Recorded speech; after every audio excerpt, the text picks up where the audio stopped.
Hello, Leo friends. You've just walked directly into a whole year of expanded luck possibilities and growth and expansion.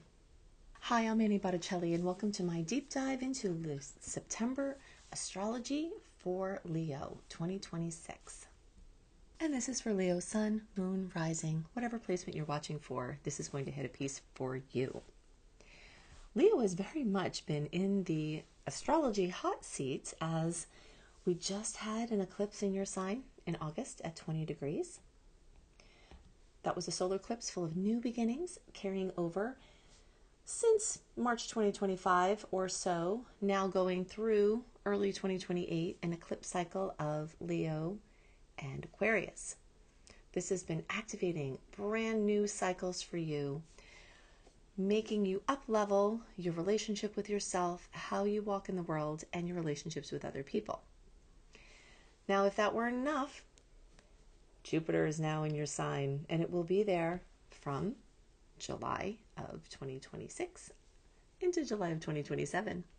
July started this official transit. You may have felt it a little bit earlier, but it's really in the full swing of things now, and Jupiter rules luck and growth and expansion. So it's only 1 year every 12 years that we get to have Jupiter in our sign. So the opportunities that are offered to you at this time don't come around very often. So Jupiter in Leo expands the chance for finding your true love, expanding the relationships and improving the relationships you have, things involving children, everything from the creative process of conception, birth, child rearing, and the same for your creative babies, are all ruled under your sign of Leo. And Jupiter's here expanding all of that. Your bucket list stuff gets extra energy at this time. Anything having to do with your passions, the things that you get most excited about. And as I always like to describe Leo, it's like that big sunflower stretching up to the sky, and whatever makes you feel like your cells are just lifting with joy, and you're in that light and you're basking in that light, in some cases the actual limelight. These are the things that Jupiter wants to enhance for you over this next year.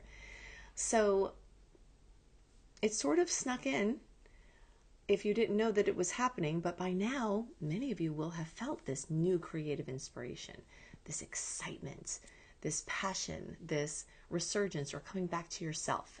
And this year is very much about that, this coming back to yourself and discovering where, now 12 years later, you are in that process and what is true for you still and what isn't true.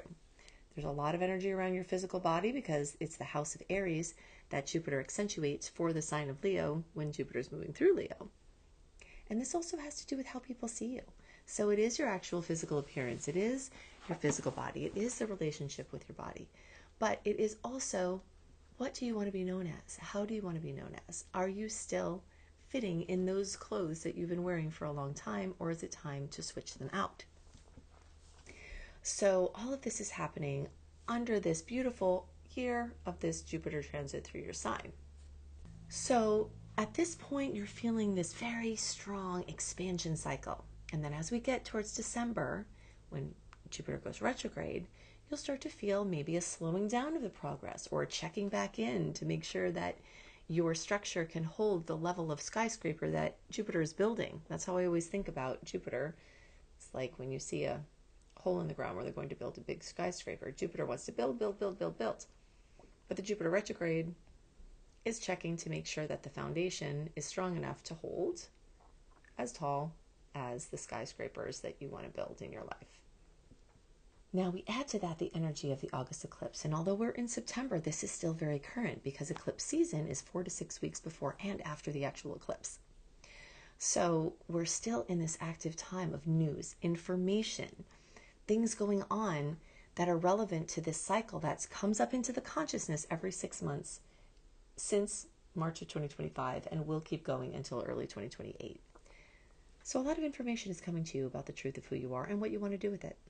This could be a really great month for major action, but we do have to concern ourselves with Venus retrograde. I am going to get quite a bit into Venus retrograde, but before I get there, I want to talk about how exciting it is that the Virgo planets are highlighting your money house this month. So we've got the Sun moving through Virgo, Mercury moving through Virgo, and on September 10th, we have the new moon at 18 degrees Virgo.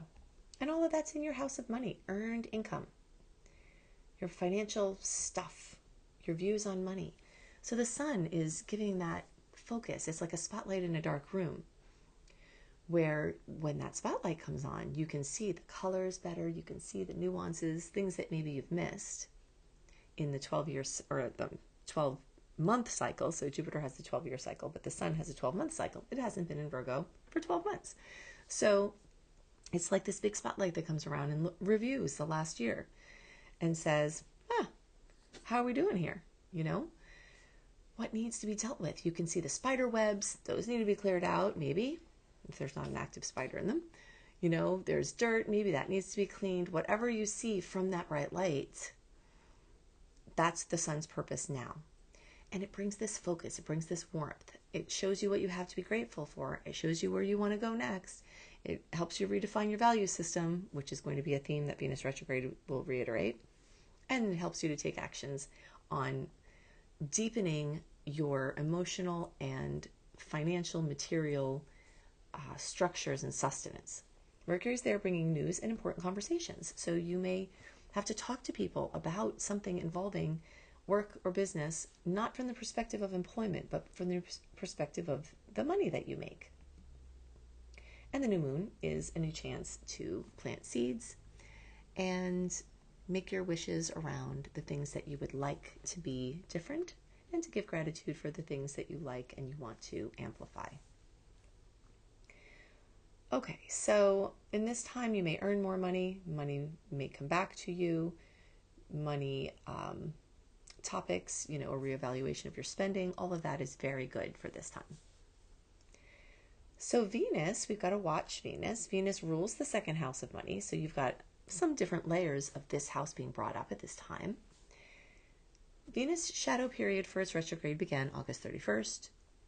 And every day we dive deeper into September, we are going deeper into the shadow period and getting more and more retrograde-y. And in October and November, it will be retrograde and then go direct, and we'll have the shadow period afterwards. So it's around 4-ish or so months of the whole cycle. Venus has a massive level of rulership. It rules love and relationships and finance and money and aesthetics and design and self-esteem. And right now it's moving through Libra, so it's focusing everyone's attention on relationships. And it's going to be really focused there on the relationship space, doubly so because Venus already rules Libra. Venus rules the second house in Taurus, and Venus rules the seventh house in Libra. Different aspects of Venus will fall into these different places. But Venus is also moving through the sign. And when it does its retrograde thing, it will get a little bit into Scorpio. It will retrograde part through Scorpio, and then it will spend the rest of the retrograde and then direct time in Libra. So where it is now is pretty much the energy of where it's going to be, which is just amplifying the efforts on this evaluation and reevaluation process of your relationship space. And your financial picture is there as well. Because it's in the third house, you may be asking questions about education, about your money. What do you want to invest in? As a longtime investor, I've come to see that our best investment is actually in ourselves. We're the ones that have the capacity to earn money. We're the ones with the intellects that can do great things. And sometimes we have to invest in ourselves in order to make us continue to be able to, whether it's through self-care or in a position to know what we need to know to be able to earn money. So you may be thinking about some investments, and Venus may be helping you ask these questions. There may be things involving relatives. Now, Venus is going to highlight for Leo both the third house and the fourth house. So the fourth house is general family, home, real estate, housing. The third house has to do with the other relatives that aren't your parents or kids or spouse. Aunts, uncles, cousins, sisters, brothers, all of that. Are there money-making possibilities there? Is there something going on, with a relative that can spark these? Or are you just working on those relationships? Or is there just love or harmony coming back?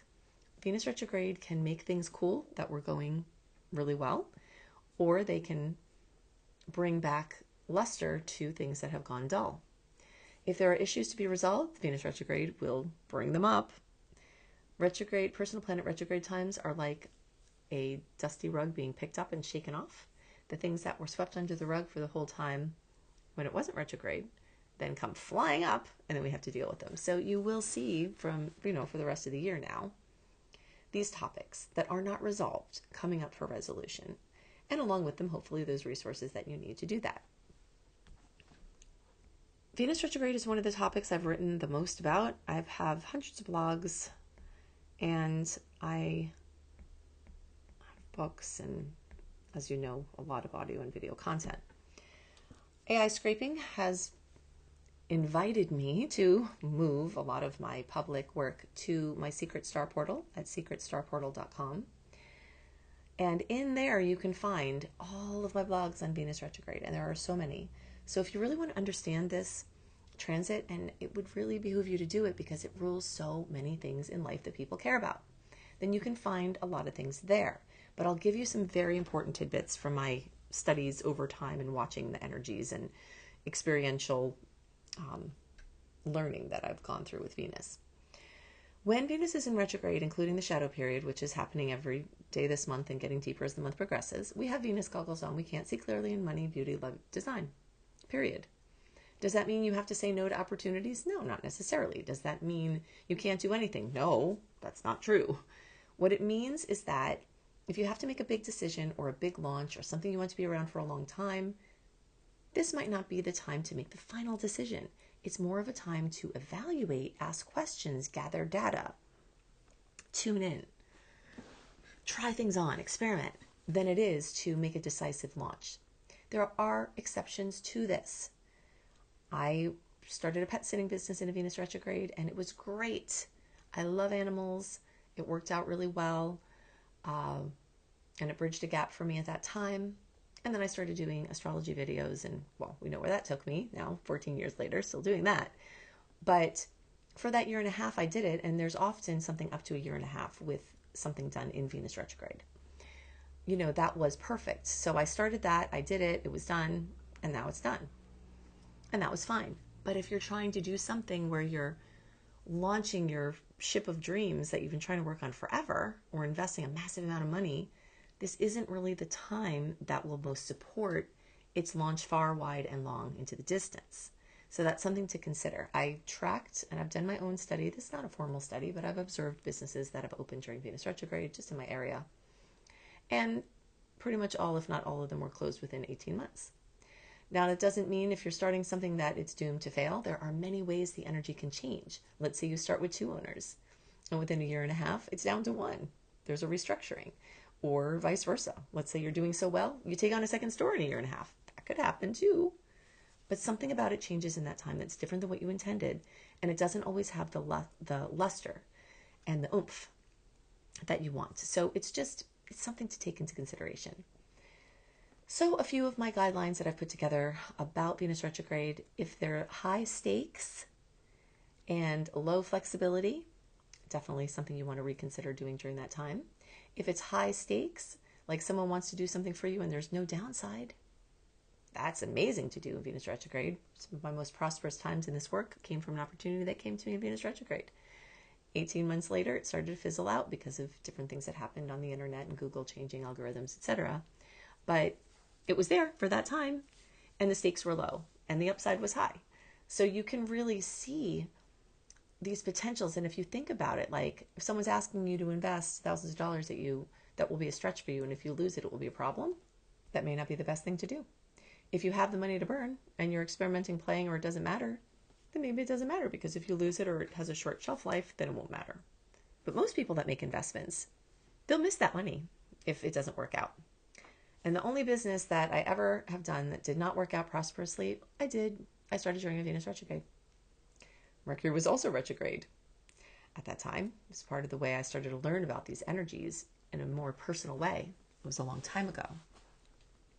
So, the more you track this, the more you'll see it. But it is important to be aware of it. It's great for healing things that come up. It's great for asking the questions. It's great for trying the things on. And It's good for plotting future things, but know that they're probably going to evolve by the time you're ready to launch them. Okay, so another important, I'll be going into more Venus retrograde stuff each month. Like I said, you can go to thesecretstarportal.com, get my Venus retrograde goodies to really understand this more. But we'll move on to other things now because we do have a month full of just endless stuff to talk about. But I am going to give you one more thing so that we don't make this too saturated for you. The days around September 26th, there's a full moon in Aries. Full moon in Aries, fire sign, fellow fire sign, that's going to trine Leo placements. You've got 2 full moons a year that trine your placement. In November, December, when it's in... Oh, sorry, it's actually the opposite. That's the sun transit. Like the Gemini transits where you get the full moon during the Gemini time, you get this happening. And then you get this now when there's a full moon in Aries, because those 2 fire signs, when there's something going on there, they trine the Leo placement. So this is extra great news for Leos at this time. Something may come to fruition, fullness, completion, about your autonomy, about healing something physically, about your certainty and your confidence, about taking something that was hard for you and converting it into, like the alchemical process of converting it to gold. All of that is increased in likelihood. And as you can see, if you're looking at the chart, we've got long-term Neptune, Saturn, Eris, and short-term Pallas Athena and Vesta, all also in Aries. So all of these are making those fabulous trines for Leo placements. And we have ushered ourselves now into an age where 2 outer planets are in a fire sign. Actually 3, because Jupiter's there as well, right? So 3 of the outer planets that we look at are in fire signs. And the other 2 are in air signs. So this is actually an amazing time for fire and air placements, because all of those other transits that were going through earth and water that were really extra unsettling for us over many years are starting to shift into speaking our language more. So I say our because I'm a fire sign as well. So when this full moon hits, it's going to hit in your 9th house of adventure and excitement and broadening your horizons and viewpoints that change your life by just having a change in how you see things. Education, publishing, teaching, learning. If you're trying to learn something or teach something, you may have blessings at this time. If you're trying to do something that has to do with writing or publishing or speaking, some goodies may come in at this time. Now, remember I just spoke about, by the time it's September 26th, we're getting pretty close to when the retrograde happens in October. So a launch of something big, that might not be the way to use it, but a promo, a short-term thing, a showing of something that is fine because it's just a matter of course. Let's say you're an artist and you have an exhibit at that time, just something where it puts you in the limelight. It expands your consciousness, it expands your experience. It could put you international if you're not already, and it could have you making something that goes to an international community. And it could have to do with different countries, different languages, immigration. Something like that may come in at this time as well. All the Leos can get the goodies from that full moon in the days around the 26th. A few days before, a few days after, you'll feel it the strongest. But those of you who have, close to 3 degrees, so that's going to be our July-born Leos. You may get extra goodies from this full moon. And if you know your degrees and they're between 0 and 8 degrees, the closer to 3 degrees, the more you may get a noticeable goodie. But if you're not a July born, then don't worry. There's still things available for everyone, but this just may amplify the outcomes for you. All right, I've given you a lot of dates. If you want my complete list of sweet and salty / best and worst aspect dates, go in another window right now to anniehelpsyou.com. Click on Unleash, put your name and email address in. When you get the welcome letter, you will see an archive link, and you can go right there and see September 2026 astrology for the best and worst dates. I do all of my own writing, so if you're interested in having that from a human instead of a report from AI, then I'm your girl. And if you're interested in trying to align and understand the road bumps along the month and the times to really put your power behind, then this report can really help you. If you're a late degree Leo friend, so birthdays like July 15th through the rest of the sign, or 23-degree placements to the rest of the sign, I suggest you additionally listen to my Virgo report, as you very late to your friends will benefit from both readings. If you know your sun, moon, rising, you can watch for each of those, and they will all hold a different layer, like different windows looking out of the same house. They may show you a different view, but it's all true at the same time about your experience living in that house, which is your being. So you can check that out. And if you're finished for now, then I'll see you next month. And I hope you have a great month. Bye.